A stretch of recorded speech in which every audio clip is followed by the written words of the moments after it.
રાજકોટમાં ચૂંટણીનો જંગ જામી ગયો છે અને રાજકોટના બહુમાળી ભવન ખાતેથી આજે વહેલી સવારથી વિજય વિશ્વાસ સંમેલનનો જે કાર્યક્રમ યોજવામાં આવ્યો હતો તેને લઈ અને સમગ્ર ભાજપના નેતાઓને જેની વાત કરીએ તો સમગ્ર ભાજપના નેતાઓ, ધારાસભ્ય, સાંસદો અને તમામ પ્રદેશ પ્રમુખ સહિત કે તમામ ભાજપના કાર્યકરો ઉપસ્થિત રહી અને આ વિજય વિશ્વાસનો સંમેલનનો કાર્યક્રમ છે યોજવામાં આવ્યો હતો અને 18 વોર્ડના 72 ઉમેદવારો છે તેમની આજે રોજ ફોર્મ ભરવાની પ્રક્રિયા જે છે તે શરૂ કરવામાં આવશે અને તેને લઈ અને તમામ વોર્ડના જે કોર્પોરેટરો છે તેમના ઉમેદવારો જેટલા પણ નામ આવે છે તેને લઈ અને હાલ અત્યારે ફોર્મની પ્રક્રિયા ભરવામાં શરૂ કરવામાં આવશે અને બહુમાળી ભવન ખાતેથી જે વિજય વિશ્વાસ સંમેલનનો કાર્યક્રમ છે તે હાલ યોજવામાં આવ્યો હતો અને તેને લઈ અને જે આજરોજ બહુમાળી ભવન તમામ ઉમેદવારો હાલ અત્યારે જોડાયા હતા અને ત્યારે હાલ આપણી સાથે આજરોજ અત્યારે ઘણા બધા ઉમેદવારો સાથે જોડાયા છે. આપણે ઘનશ્યામભાઈ હેરબા જોડ્યા છે.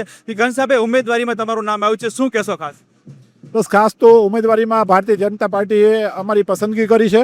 એક ઉમેદવાર તરીકે અમે રાજકોટની સેવા કરવા માટે આજે જનતા અમારી સાથે છે અને રાજકોટનો જે વિકાસ ભારતીય જનતા પાર્ટી આટલા વર્ષોથી કર્યો છે એ નવી ટીમમાં આવી વધારે જોમ અને વધારે જુસ્સાથી રાજકોટને આજે સ્માર્ટ સિટી તરફ લઈ જવા માટે વધારેમાં વધારે બધા મહેનતો કરશું. ખાસ કરીને કયા મુદ્દાઓ પર લડવામાં આવશે?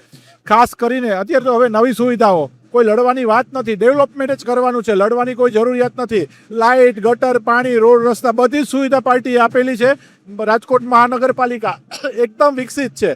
ત્યારે હવે નવું લોકોને શું આપવું, નવી વ્યવસ્થા શું આપવી, નાના બાળકથી લઈ વડીલો સુધીની નવી વ્યવસ્થા કરવા માટે ભારતીય જનતા પાર્ટી તટસ્થ છે.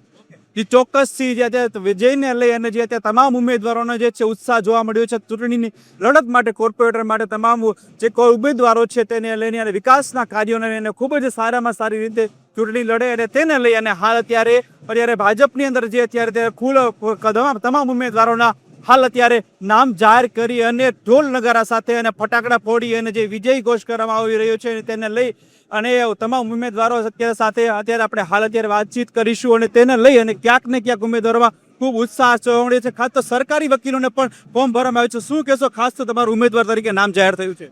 ભારતીય જનતા પાર્ટીએ આ વખતે નક્કી કર્યું હતું કે નવા યુવા અને શિક્ષિત લોકોને તક આપી, તો એના માટે ખરેખર હું ભારતીય જનતા પાર્ટીનો ખૂબ ખૂબ આભારી છું કે મને ખૂબ સારી તક આપી અને 100% ભારતીય જનતા પાર્ટીએ જે મારી ઉપર વિશ્વાસ મૂક્યો છે એના માટે હું ચોક્કસપણે સારામાં સારા કાર્યો થઈ શકે હું પ્રયત્ન કરીશ. ક્યાંક ને ક્યાંક ટક્કર આપે એવો માહોલ સર્જાશે. આ વખતે શું ચૂંટણીનો કેવો માહોલ રહેશે? કોઈ જ ટક્કર નથી.